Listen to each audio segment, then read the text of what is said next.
When we think about the internet, we envision a collection of information that is interconnected, like a spider's web. According to this picture of the internet, no matter what part of the web a person occupies, one can gain access to any other part of the web because, like a spider's architecture, all the threads are connected. But while this makes for a powerful image of the internet, it isn't really accurate. The problem is the internet is less of an interconnected web and more of a series of boxes. Sure, if you have an internet connection, you can type in a web address and connect to any of these different boxes. But unfortunately, that isn't how most students do an information search. Instead, if you use a search engine like Google, Bing, or Yahoo to try to access these other boxes, you'll either be severely limited in the information available, or you'll have no access. Take the example of research databases. For doing quality, peer-reviewed research, this is one, if not the most important sources. But the vast majority of these databases, such as EBSCO, ProQuest, LexisNexis, are only accessible through an expensive subscription. And there are hundreds of these different academic databases that are run by a number of different companies.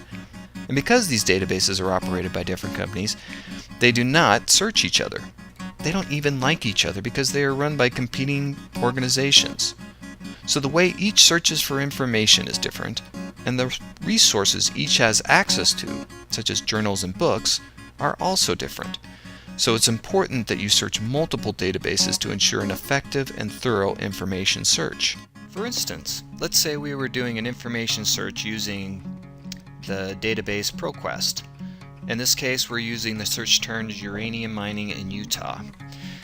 So when we do a search with those terms in ProQuest, we get more than 4,000 search results.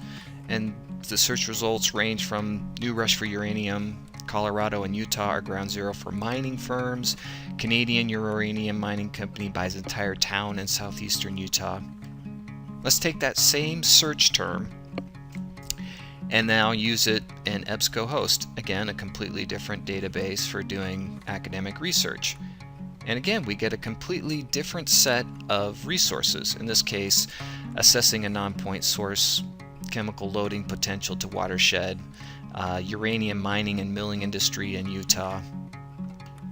Now I'm going to go to Google Scholar.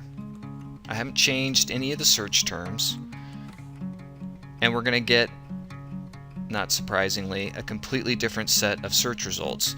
Again, the search results focusing on a different aspect of the same topic, which in our case is uranium mining in Utah. So Google Scholar is looking at uranium mining and lung cancer in Navajo men, the history of uranium mining, and the Navajo people.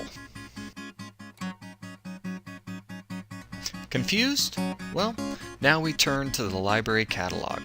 No matter how many searches you do on Google looking for a copy of The Catcher in the Rye at the Stewart Library, you're going to come up empty-handed.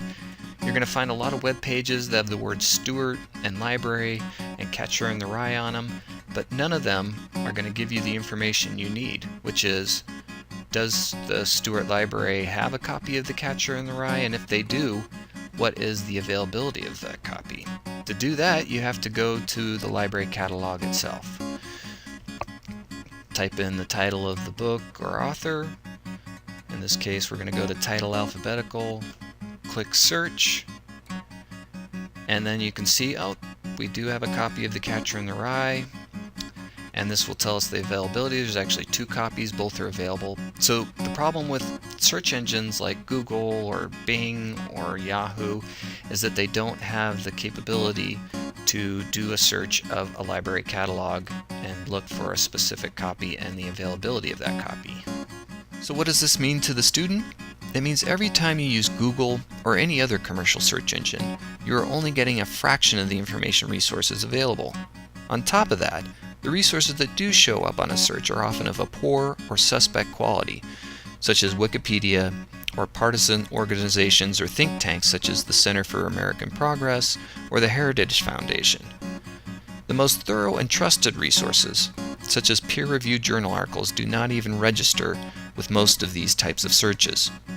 In other words, if you only used search engines like Google to do your research, it would sort of be like trying to find your car in a gigantic parking lot by deciding to only walk in a westerly direction. Search engines like Google are a good source for information, but they are not the best nor the most comprehensive. There is, however, reason to remain optimistic. You have someone who knows their way around this tricky terrain, and they are more than happy to help. Who's this person?